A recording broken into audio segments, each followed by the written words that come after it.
सुप्रभात, नमस्कार, स्वागत है आप सभी का। आप देख रहे हैं राज्यसभा टीवी। मैं हूं प्रीति सिंह।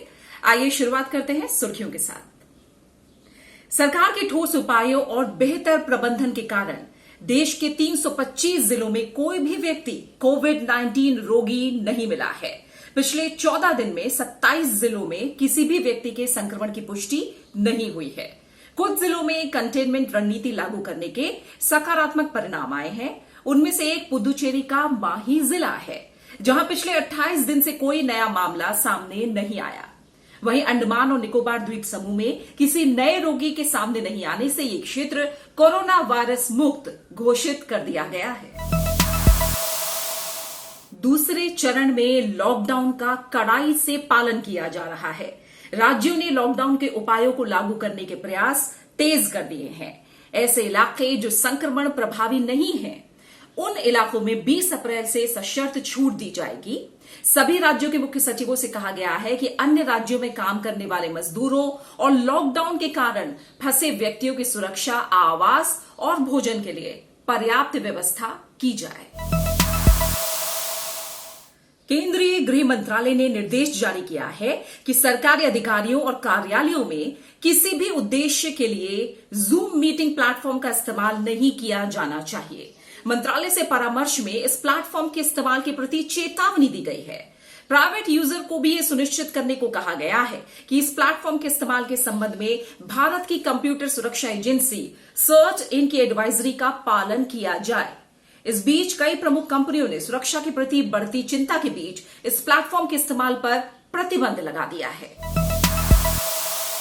रक्षा मंत्री राजनाथ सिंह ने कोविड-19 के फैलाव को रोकने के लिए देश भर में 62 छावनी बोर्डों में किए जा रहे उपायों की कल समीक्षा की। उन्होंने इस बात पर जोर दिया कि छावनी बोर्डों को विशेष रूप से घनी आबादी वाले इलाकों में साफ सफाई के उच्चतम मानकों का अनुपालन सुनिश्चित करना चाहिए और ऐसे इलाकों को संक्रमण मुक्त रखने के लिए वहां दवाओं का छिड़काव करना चाहिए।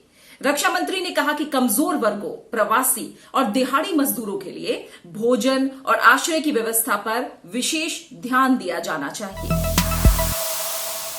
दिल्ली में जल्द ही कोविड-19 रोगियों के उपचार के लिए प्लाज्मा थेरेपी का परीक्षण शुरू हो जाएगा।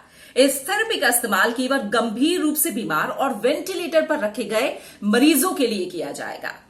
गुजरात में हॉटस्पॉट के बाहर सभी क्षेत्रों में 20 अप्रैल से आर्थिक गतिविधियां धीरे धीरे शुरू करने का फैसला किया गया है। सरकार ने राज्य में खेतीबाड़ी से जुड़ी गतिविधियों को फिर शुरू करने की अनुमति दे दी है। उत्तर प्रदेश में पूल टेस्टिंग तरीके से कोरोना की जांच का शुरुआत हो गई है। मुख्यमंत्री योगी आदित्यनाथ ने सभी जरूरतमंद और असहाय लोगों को राशन और 1,000 रुपए की सहायता राशि प्रदान करने का निर्देश दिया है। वहीं मणिपुर में आरोग्य सेतु मोबाइल ऐप अत्यधिक लोकप्रिय हो रही है।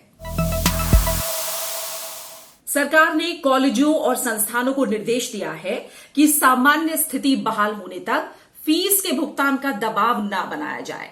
मंत्रालय ने सभी कॉलेजों और संस्थानों को निर्देश दिया है कि अपनी वेबसाइट पर यह सूचना प्रदर्शित करें और ईमेल के जरिए विद्यार्थियों को भी ये जानकारी दें। शिक्षकों के वेतन के भुगतान के मुद्दे पर मंत्रालय ने स्पष्ट किया है कि पूर्णबंदी के दौरान शिक्षकों और अन्य कर्मचारियों के वेतन और अन्य भत्ते जारी किए जाएं। देश के 32 करोड़ से ज्यादा लोगों को पिछले 2 हफ्तों में 3 अरब 90 करोड़ डॉलर की राशि वित्तीय सहायता के रूप में दी गई है। ये सहायता राशि डिजिटल ट्रांजैक्शन के जरिए वितरित की गई है। वित्त मंत्री निर्मला सीतारमण ने G20 देशों के वित्त मंत्रियों और सेंट्रल बैंक के कर्मचारियों की दूसरी बैठक में ये जानकारी दी। वित्त मंत्री ने कमजोर वर्ग के लोगों को त्वरित और समय पर सहायता देने के भारत सरकार के उपायों को भी साझा किया। उन्होंने कहा कि भारत सरकार को रिजर्व बैंक और दूसरी एजेंसियों के शुरू किए गए मौद्रिक नीति उपायों से आर्थिक गतिविधियां शुरू करने में मदद मिली है। अंतर्राष्ट्रीय मुद्रा कोष ने कोविड-19 से लड़ने के लिए विभिन्न देशों को 10 खरब डॉलर की अपनी पूरी क्षमता लगाने का प्रस्ताव दिया है। कोविड-19 को विशेष संकट बताते हुए IMF ने कहा है कि विश्व सबसे बड़ी मंदी के दौर से गुजर रहा है। ऐसे में विश्व बैंक ने आपात वित्तीय सहायता दोगुना करने का फैसला लिया है। वहीं IMF ने कहा है कि इस साल एशिया की आर्थिक वृद्धि दर 0 रह सकती है। हालांकि अन्य क्षेत्रों की तुलना में अभी भी एशिया बेहतर स्थिति में है। वहीं इस साल वैश्विक अर्थव्यवस्था में 3% की गिरावट आने का अनुमान है। इसी के साथ सुर्खियों में फिलहाल इतना ही। नमस्कार।